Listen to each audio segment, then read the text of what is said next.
Hi friends, welcome back to my channel. Friends, आपण माने सब केमती अछंती? आशा करूची आपण माने सब भलरे थिबे। मु आज आपण मानक सहित शेयर करिबी गोटे हेयर सीरम जोटा कि आपण इजीली घरे प्रस्तुत करि परिबे। एहा को यूज करबा द्वारा चुट्टी उपुड़ीबा बंद होबा सहित चुट्टी रे जो गंजापण देखा देई थाए बा एलोपेसिया देखा देई थाए सेटा मध्य आपणकर दूर होई जिवो। जदि मोर ये वीडियोटी आपन को भल लगिबो ताले प्लीज आपण माने लाइक करिवे, फ्रेंड्स मानक सहित शेयर करिवे आ सब्सक्राइब करने को जमार भी भूलिबे नहीं। एथिपाई आपण को आवश्यक पड़िबो मेथी। मेथी रे पोटासियम थिबा जोगु एहा को खाइबा द्वारा चुट्टीर समस्त समस्या दूर होइथाय। एहा सहित मेथी रे प्रोटीन आउ औषधीय गुण भरपूर थिबारु चुट्टी को पोषण मध्य देइथाय, जहा फल चुट्टी सुस्थ आउ मजबूत होता है। यह चुट्टी लगेवा द्वारा चुट्टी रे हेयर फॉल आउ व्हाइट हेयर आउ डैंड्रफ भली समस्या रे मध्य आपण माने रक्षा पाई परिबे। सेकेंड रे आपण को दरकार हेबो कला जीरा। आपण माने तो जानिथिबे कला जीरा चुट्टी पाई बहुत भल। एथिरे फैटी एसिड थिबा जोगु चुट्टी को रीग्रोथ करबा सहित हेयर फॉल को मध्य कंट्रोल करिथाय। ता सहित डैमेज हेयर को रिपेयर मध्य करिथाय।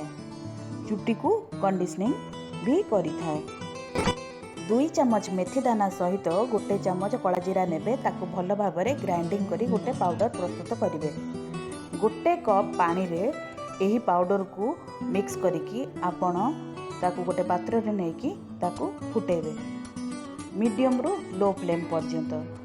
तापरे 5 रु 7 मिनिट आपण फुटेबे। देखिबे पानी रो कलर टिके चेंज हो जिबा सहित पानी टिके बहलिया देखा जाउची। तापरे आपण फ्लेम को ऑफ कर देबे, ठंडा हेबा जाय अपेक्षा करिवे।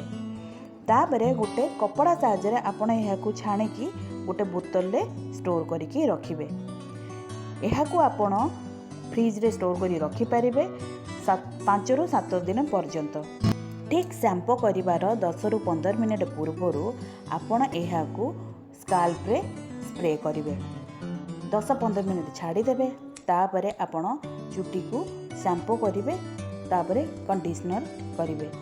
देखिबे आपणकर चुट्टी उपुड़ा केते मात्रा रे कमी जिवो। आउ हाँ आज्ञा, आपण एहा को रेगुलर बेस रे मध्य करि परिबे, नहले दिने छाड़ी दिने मध्य करिवे। देखिए किछि दिन कला परे गोटे 2 सप्ताह मध्य आपण चुट्टी उपुड़ा जदि कमी जाइथिबो ताहाले आपण रेगुलर आउ यूज न करिकी सप्ताह रे थरे बा 2 थर एहा को चुट्टी रे यूज करिवे। जदि मोर एई वीडियोटी आपण को भलो लागि थाए ताहाले लाइक करिवे, शेयर करिवे आ सब्सक्राइब करबा को जमार भी भूलिबेनी।